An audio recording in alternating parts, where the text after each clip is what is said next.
Ang gagawin natin ngayon ay sinabawang soy with egg.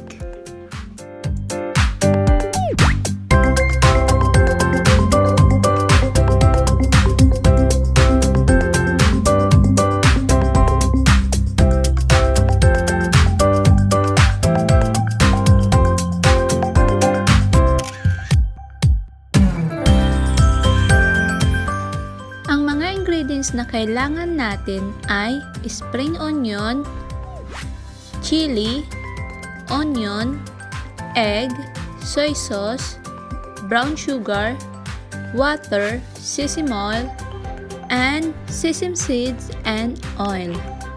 Pakuluan lamang ang itlog hanggang ito'y maluto.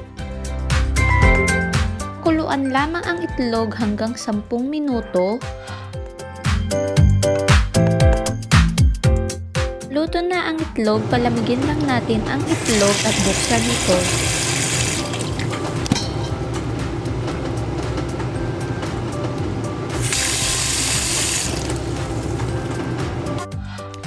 Pagkatapos, i-mix na natin lahat ng ingredients.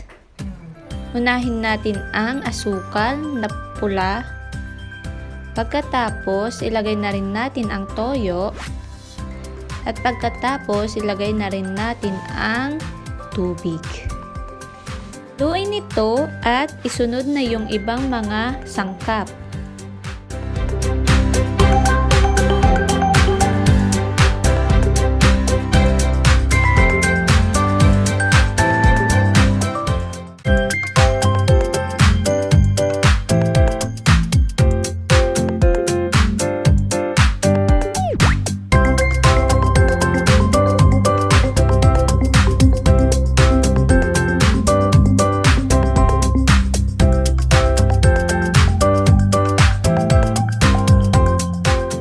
Haluin lang natin ng maigi.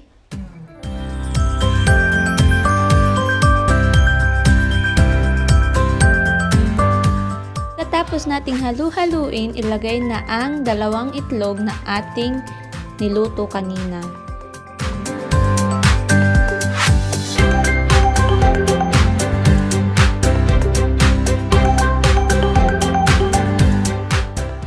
Dahil malaki ang ating container, plastic container, ililipat ko siya sa mas maliit.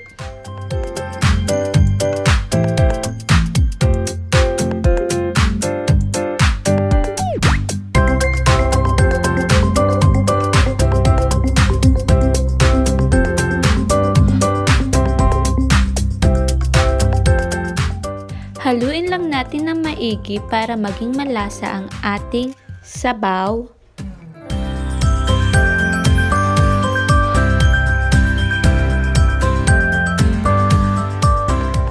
At pwede na natin ito ilagay sa fridge. Ilagay ito sa fridge overnight. Na umagahan o katanghalian, pwede na nating kainin. Ayan, tadan, ayan na siya.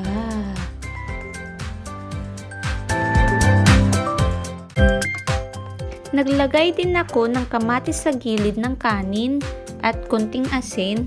Binudburan ko siya ng asin para partner siya sa ating egg and soy broth. Yan.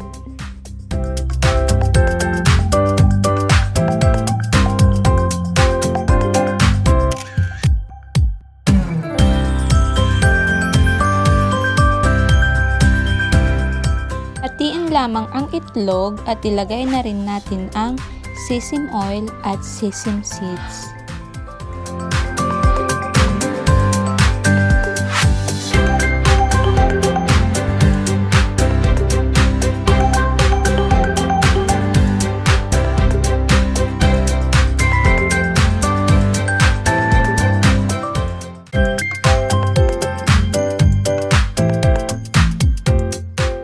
At pwede na nating umpisahang kainin.